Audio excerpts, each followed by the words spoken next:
What is your gift? Are you an artist? Are you the talent that can produce something no one else produces as a skill or a product or a service or some impact? Are you incredibly good at management? You really know how to manage or lead people? Are you an extraordinary entrepreneur that can take that gigantic gut load of risk and can create the vision and attract the talent that you need and the managers and leaders? You may have all three abilities, but which one really fulfills you the most is going to be the critical question. Because we tend to want to do them all, especially in a room like this, because you're all overachievers, right? Me too. And you say, well, I can do all these. Yes, you can. But what will it do to your quality of life? See, again, the secret's going to be this. What is an extraordinary life on your terms today? Getting clear about that. At this stage of life, where you are, where you want to go. And I'll give you an example. I had the privilege of spending some time this last Easter.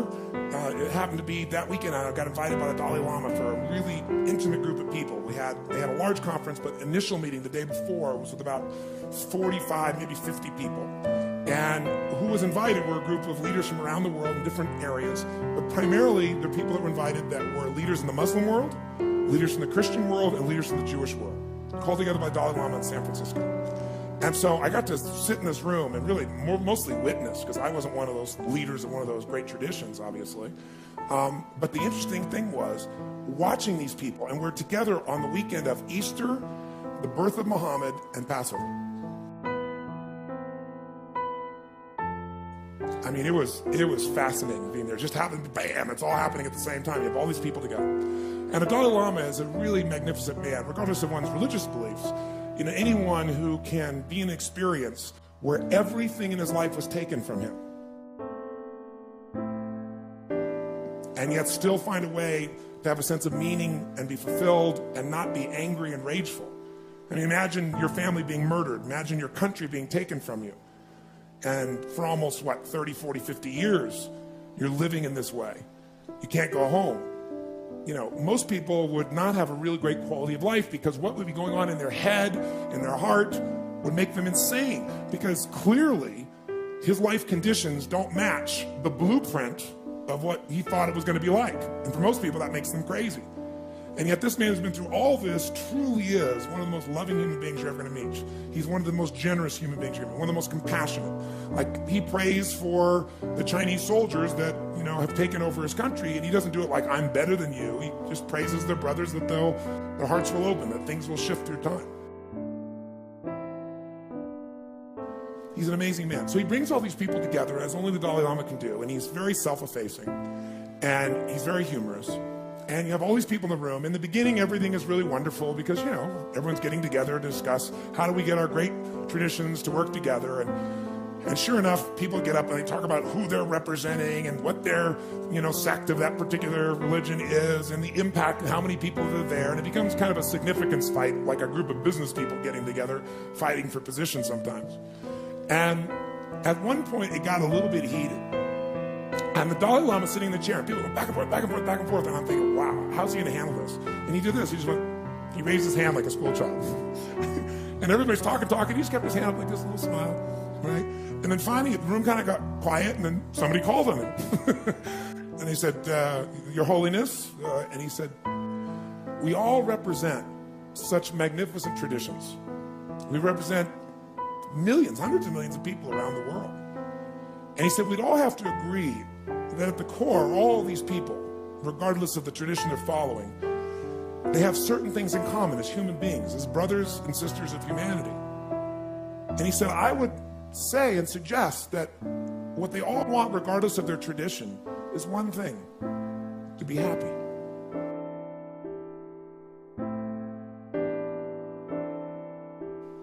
Isn't that why they're doing all this? They want to be happy. They want to have their children be happy. They want to have a sense of fulfillment. They just want to feel like their life has that experience of joy or pleasure or fulfillment. Isn't that what everybody wants? And he said, so maybe we should focus on the common elements that will bring happiness to all people. We can find them in all our traditions. maybe that's the direction we should go with this conference. And you could just see like all these heads, very proud heads in some cases, nodding their heads like crazy. And I thought, God, how beautiful and how simple. That's why you really came here, my friends. That's why you're participating in this program.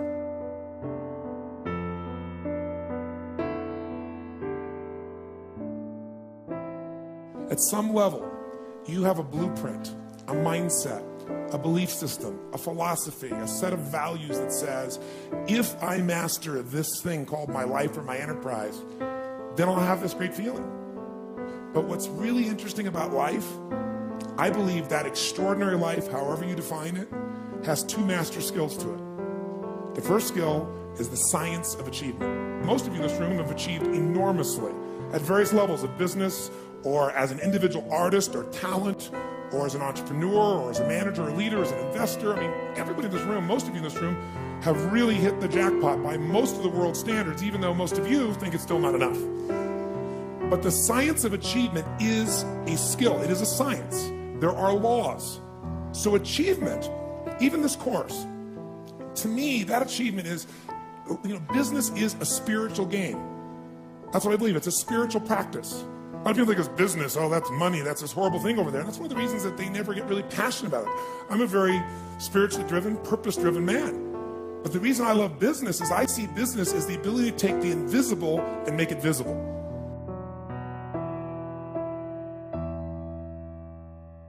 I think that is what spirituality and creation is. It's about how can I find the gift I have to give the world?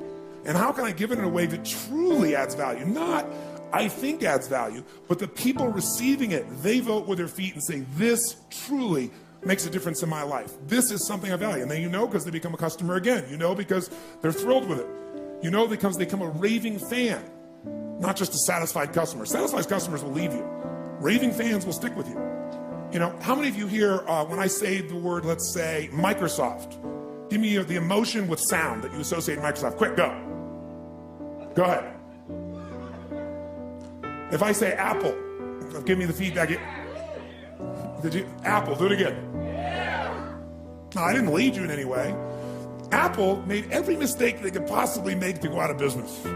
I remember, when Apple started not making any software and they changed the business, and everybody in my company came to me and said, we've got to go, because it was early in our company's history, we've got to go to Windows. I go, Windows is a piece of crap. It's a poor copy of this. That's absurd. But there was no software, and so everyone in my company went there, but I hung on to my Apple. Because people that had association to Apple are raving fans.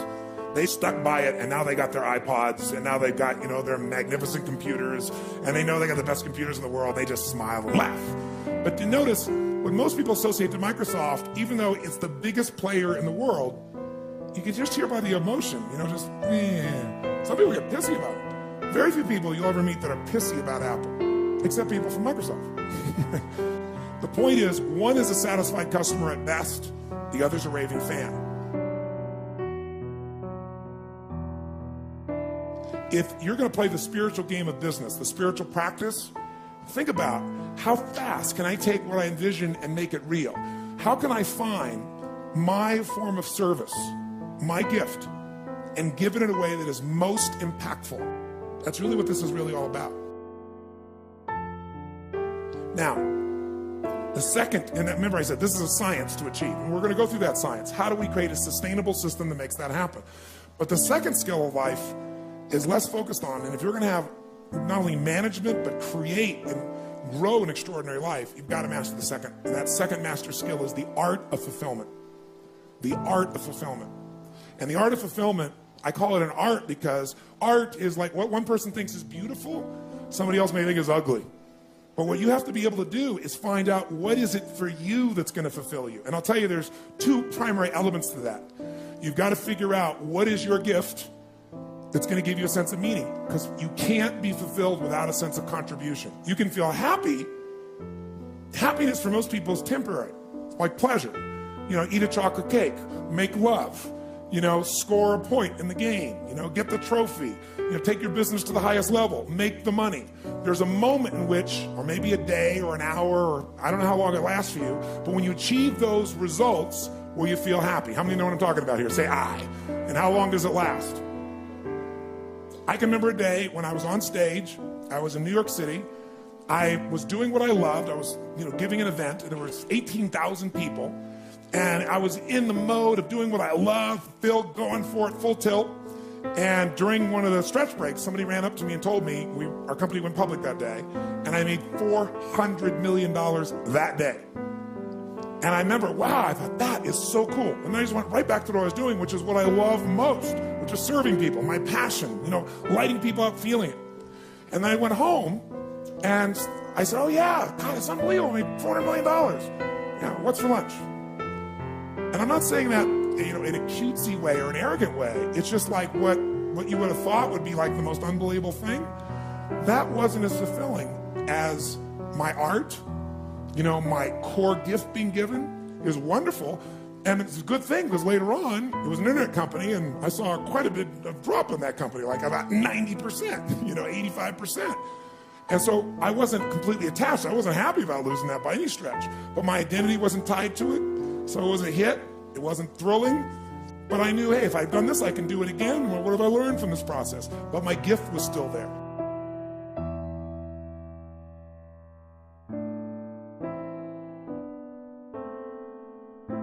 I bring that up because you got to find out what your gift is. And many of you know what it is, and many of you think you know what it is. Remember, what makes you successful, what makes you fulfilled, may be two different things. So success without fulfillment, that's called failure. If you know somebody who's got everything they thought they wanted and they're not fulfilled, they got a real problem. So what's going to make you fulfilled? Finding your gift, contribution. Life's not about me, it's about we. If we feel like we're contributing to someone else, then we don't just get something, we become something. And what you get never makes you happy long term. Who you become makes you very happy or very sad. So part of that art of fulfillment is, what's my contribution? The second part of it is appreciation. Some of you are contributing, but you're not taking the time to really appreciate. You're not noticing. So the art of fulfillment comes from contribution and appreciation.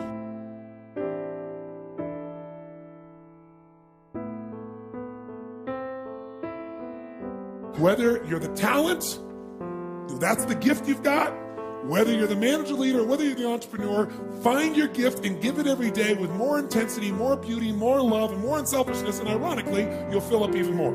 You'll feel more love and joy and happiness because you'll love yourself, for God's sakes, regardless of what other people do. And it won't be an ego love yourself where you're lying to yourself so you can make other people think you're a certain way. It'll be you connecting with you. And when you connect with you, it's very easy to connect with the real part of other people.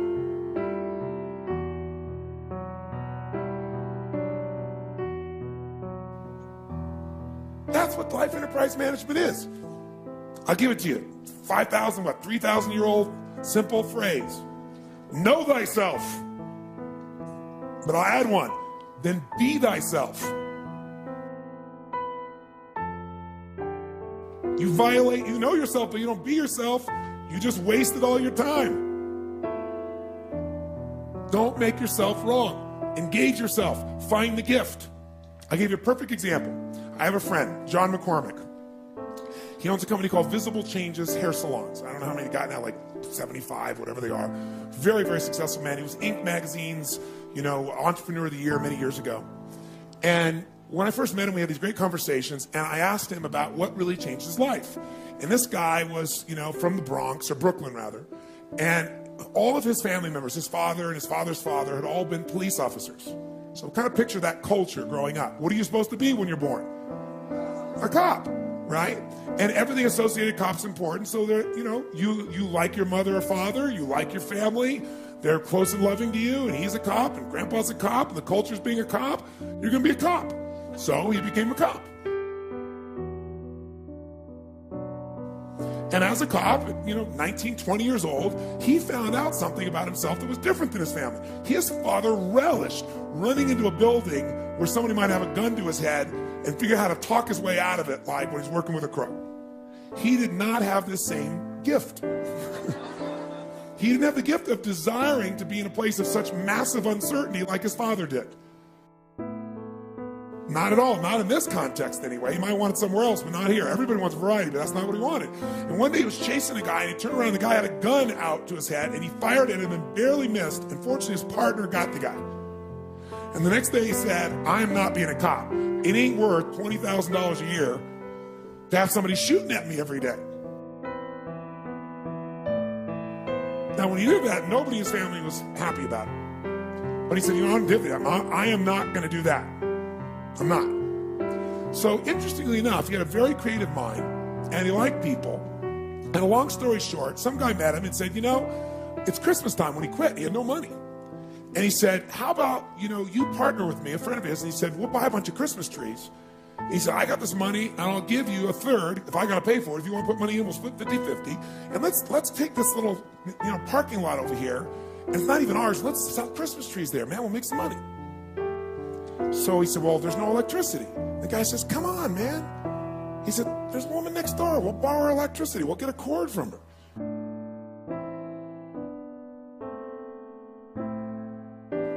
So sure enough, he and his buddy, John McCormick and his buddy, they go out and they buy these Christmas trees. They drive a million miles away to get them, so they get them really cheap. They bring them to New York City, down in Brooklyn. It's a little parking lot, an old broken down building. They put them out there, and they sell all the Christmas trees, and they go back and do it again. They keep reinvesting, and over the period of like 2 or 3 weeks, he makes X amount of money. I don't really remember the number, but let's say it's $10,000. More money, almost as much as you'd make in a year, half as much as you'd make in a year, and he made it without somebody shooting at him, and he made it in 3 weeks. He's like, this is something I'm into. So then he took that money, and he had a knack for just studying things. Like, he's a very practical guy. And he looked at a couple things, and he said, I'm going to invest in some stocks here. I'm going to invest in this company. And he invested in the company, and long story short, he did so well that in a period of roughly a year, he made $250,000. Okay, and he'd been a cop making 20 grand roughly. Okay, so now he is flying high, and he's doing so well that the guy who is his stockbroker says to him, man, you're incredibly good. You ought to do this for a living. So he introduces him to his boss, and sure enough, he gets a Series 7 license, and now he's a stockbroker. What a change. As a stockbroker, he's picking these deals, and he does really, really well, and he makes almost $1 million in the next 12 months. He does most of it on his own stock picking. He makes some of it on the selling, but he's less more interested in picking. He's like really good at pattern recognition is the bottom line. And so sure enough, he does this thing, and all of a sudden, his ego is out of control. He buys a brand new limousine, his own personal limousine, and hires a person to drive him. He goes out partying every night, and the woman who loves him, he just blows her off, and he starts chasing every woman that exists there. And everything is wonderful in his life until one day, who knows what happens.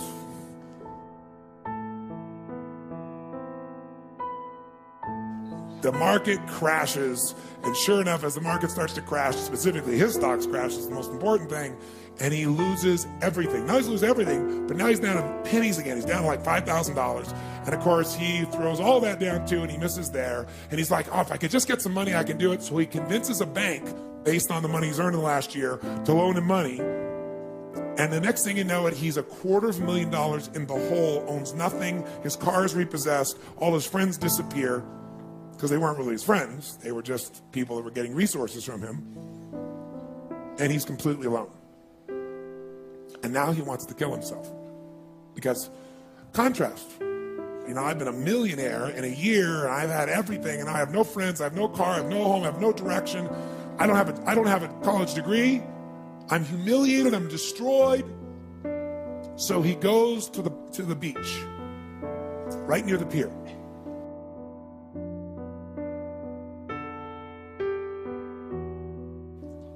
And he's sitting on the beach, and he's looking at that, and he's planning how he's going to do it. Do I tie a rock to myself, and jump off the pier? He can't live this way anymore. He thinks he can't deal with it. He is what you would call stuck. Right? With a capital S. And as he's sitting there, and he's just looking out at all this anger and intensity and stuckness inside, instead of engaging, he's just living in it. And this old guy, probably 70 years old, comes walking by and he goes, the ship. And he looks up and he goes, Sonny, looks at the boy, the ship, your ship ain't coming in. There's a sandbar there. It can't come in. You got to go out to your ship.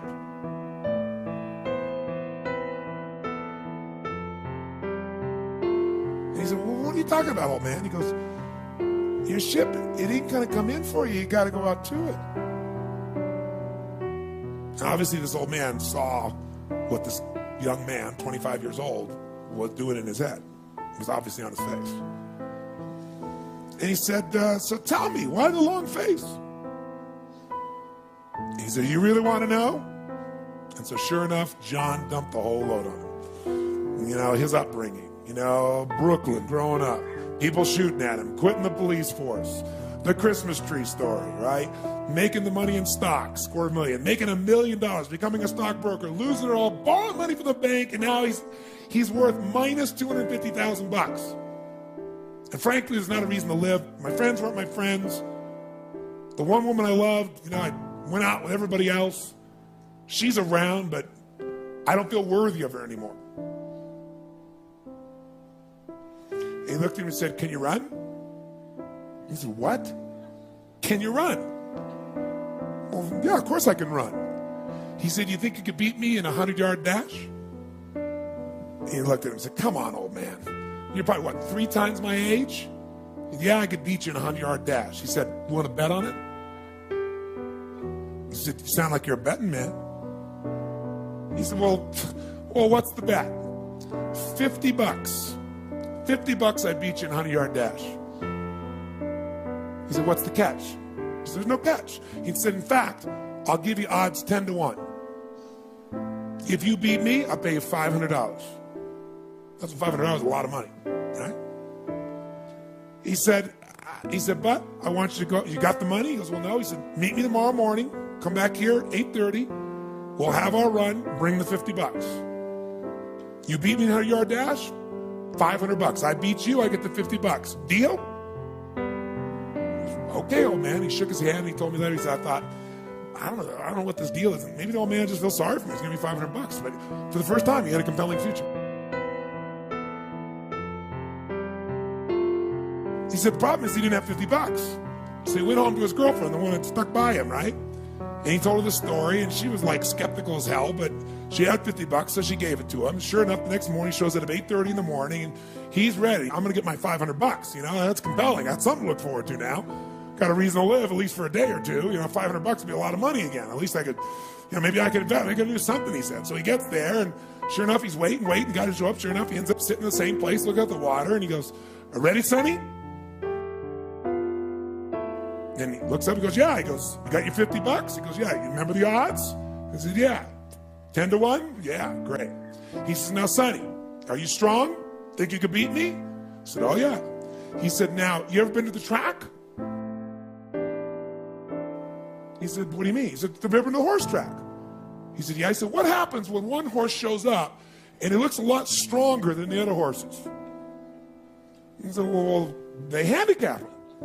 He said, that's right. He said, so I brought you something. He said, how do they handicap him? He says, well, usually they put some extra weights on him. He said, I don't need that handicap. I don't need to carry those weights. He said, so I'm going to give you something instead. And he hands them a knapsack. He said, get in. He said, what? He said, first he made him mark the 100 yards. So he marks the 100 yards. He goes, okay. Then he says, okay, the handicap story. He goes, give him. He hands him a knapsack. He goes, get in. And he said, fine, I'll still beat you. I'll hop faster you down there, old man. He said, you think you're going to beat me? He said, I know. That's why I'm going to give you your second handicap. And he turned him around backwards. That's right. He goes, ready, go. And the old man took off running, and as you guessed, the man beat him easily. So he comes by and he takes the $50 from him. He's going to keep your word. Give me it. He takes the $50 from him. And he said, so what'd you learn? He said, I learned I got gypped and ripped by an old man. He said, that's all you learned? He said, go jump off that bridge.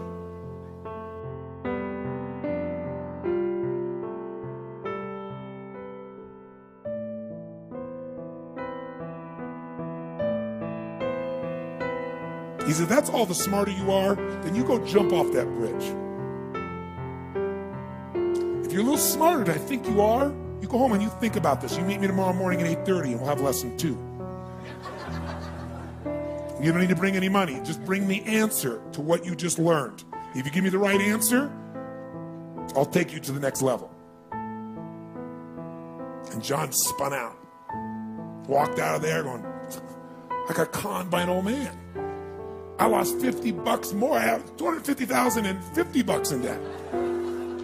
And it's my girlfriend. I got the $50. He's like, how am I going to tell her that I lost her $50 in a race to an old man? All night long, he's up trying to figure out what the hell you're supposed to have learned from this. Don't trust people. Don't listen to people, right? Because every moment of your life, you got to decide, what are you going to focus on and what does it mean and what are you going to do? Is it the end of the beginning? Are you being punished or rewarded? Meaning is where all life is shaped, and you have the power to change the meaning how fast. But you better ask a better question or come up with a better answer. So sure enough, he comes back the next morning. He's thought all night. Sure enough, the guy's there. His name's Abe. Abe's there. He said, okay, young man, what did you learn? He said, well, I guess what I really learned is I lost because I let you make up the rules. He said, I got 2 sons, both went to college. Took them 10 years to figure that out after college. He said, you could be a very wealthy man. And John's eyes lit up. He said, what's the next lesson? He said, well, if you get that lesson, then that one alone, you could become wealthy.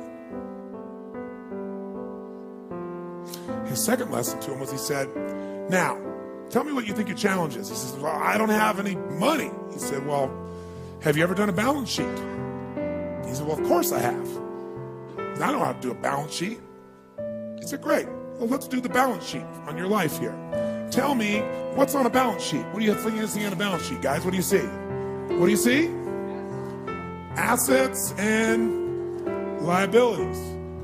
He said, so you're telling me right now you can't succeed, you don't have a reason to live. And he said, my guess is it's because you haven't done your balance sheet in a long time. So he said, come on, let's fill out the balance sheet of your life. Tell me what you got. And he said, well, I'll tell you what I got. He said, I got minus $250,000 is what I got. Actually, $250,050 thanks to you. I owe $250,000. I'll tell you what else.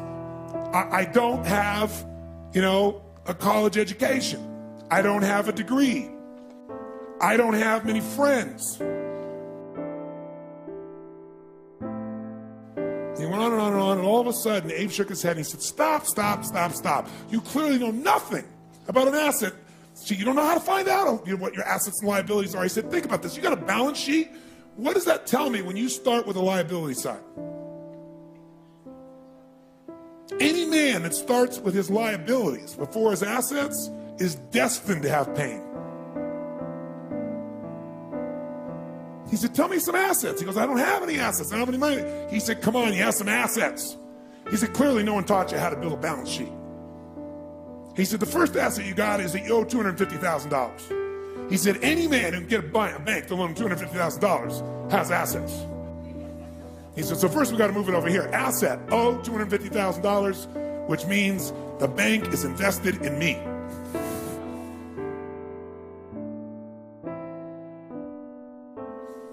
Now, to be able to borrow $250,000, you must have some other assets. He said, oh, I don't have any other assets. He said, you got a high school education? He goes, well, yeah. I go, okay, great. $250,000, high school education. Okay, what else?